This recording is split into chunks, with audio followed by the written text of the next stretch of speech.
Hi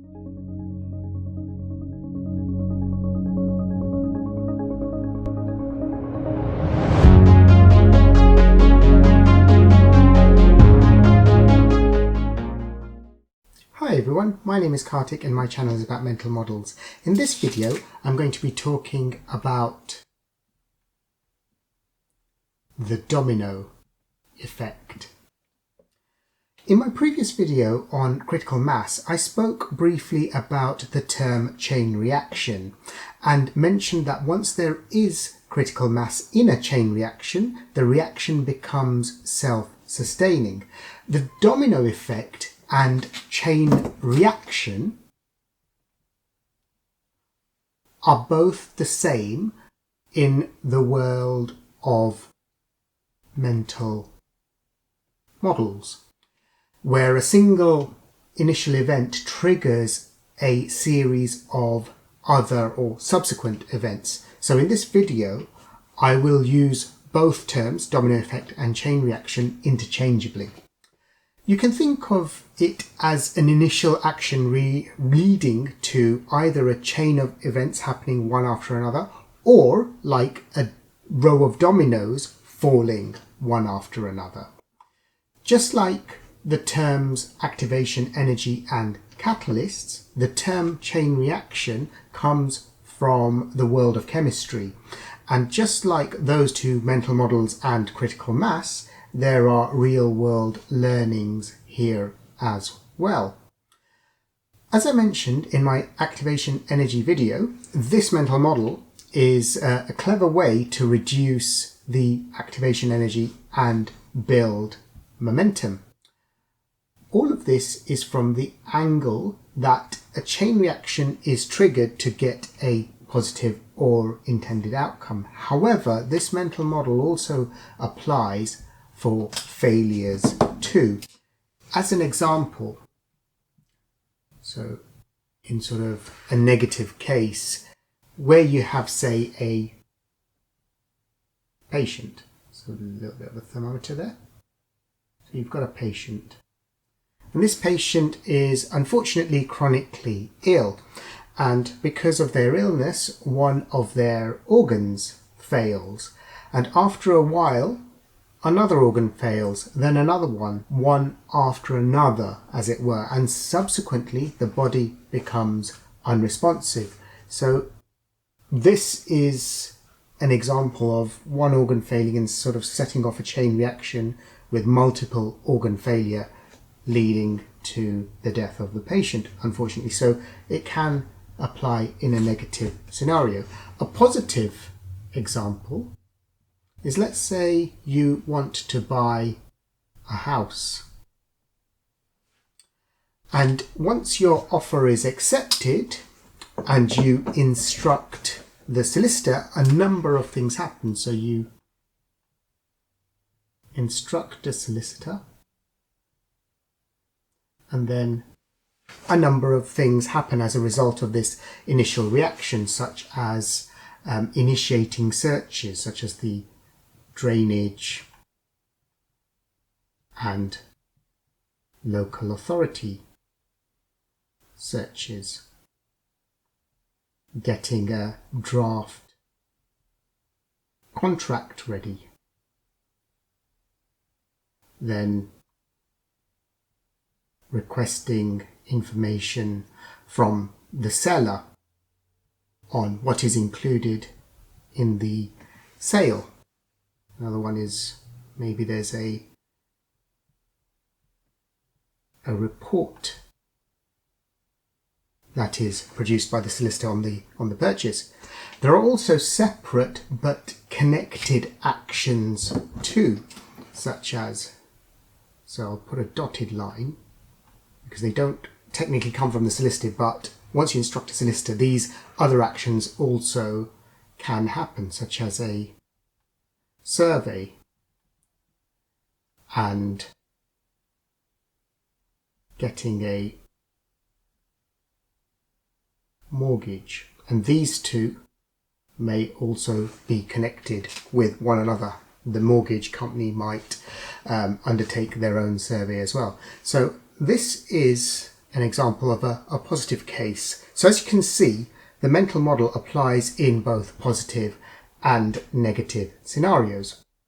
So what are the learnings from this mental model?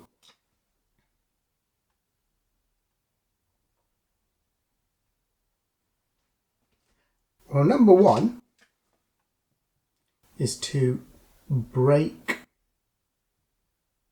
things down. Break things down. Where you have a problem to solve or a situation which looks large and or complex, break it down into smaller elements. As these elements are interconnected, as you start to complete these, you will be initiating a chain reaction or a domino effect, sometimes even without realizing. Number two, identify potential chains. It may not be linear in the sense that the initial action triggers all of the subsequent events to your goal, but there may be clusters of interconnections between the start and the end point which you need to identify. And then when you do identify these, you can use them to get to your end point quicker. So as an example, you've got sort of an action here, then you're taking another action, then you take another action, and you sort of keep on going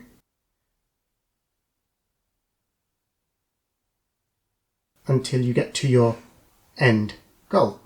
But at this point here, sort of after the first step, when you initiate this action to go to the next step, if you had found that actually I could do something else, I could do this, instead of this action here, let's call this one action A. Let's say you took action B, then that could lead to a domino effect, which would mean you get to your end goal and you cut out all of these other steps in between. The chain reaction allows you to get from the start to the end. So let's say this is the start point and this is the end point. You get from here to here with this chain reaction. So it makes it quicker than going through all of these other steps. Number three, let's use another colour.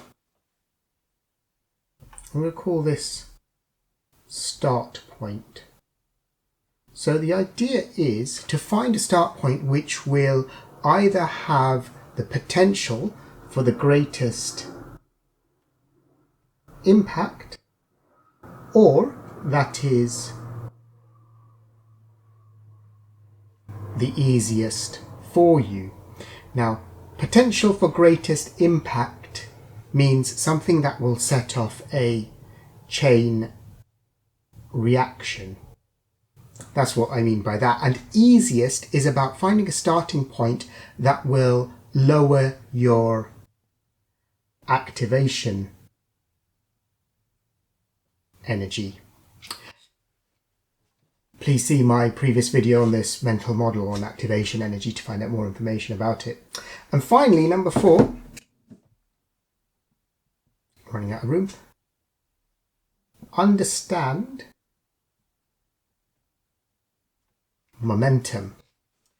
Take steps to identify where momentum can be created, and once you have momentum, then make sure you don't lose it. The key to this mental model, domino effect chain reaction, the key to this mental model is about finding that initial action which is small and easy to do, but then creates enough momentum such that bigger actions are easier to complete. Imagine, draw it here,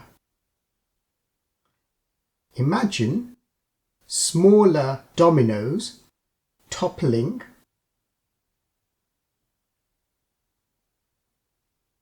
bigger ones.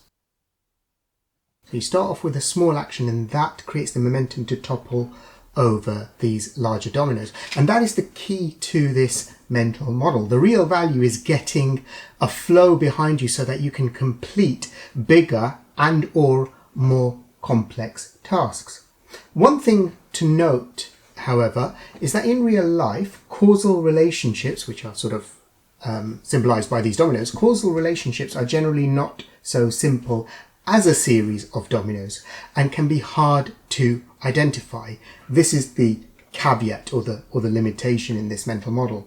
It is also difficult to know what will and will not start a chain reaction. And so number 2, this thing here, is quite important as well. If we can identify what will set off a chain reaction, then that will be great, but it is difficult to know if this action will actually start off our chain reaction. Furthermore, even where there is a relationship, where we have something like this, where a relationship does exist, that is, other elements might conspire to prevent such a chain reaction taking place. So there might be events beyond our control. So this is something to keep in mind when applying or using this mental model. And so there you have the 4 learnings. Number 1, number 2, number 3, and number 4. There you have the 4 learnings, which in my opinion are the key ones, as well as some caveats with this mental model. And so that's what the domino effect is all about, and that's all for this mental model. I hope you liked this video. If you did, then please like, share and subscribe to my channel. And if you like this video, then check out my earlier videos on catalysts, critical mass and activation energy flashing on screen now, sort of here. I'm sure you will like them too. And I will see you in the next video with another mental model. Thank you for watching. Bye bye.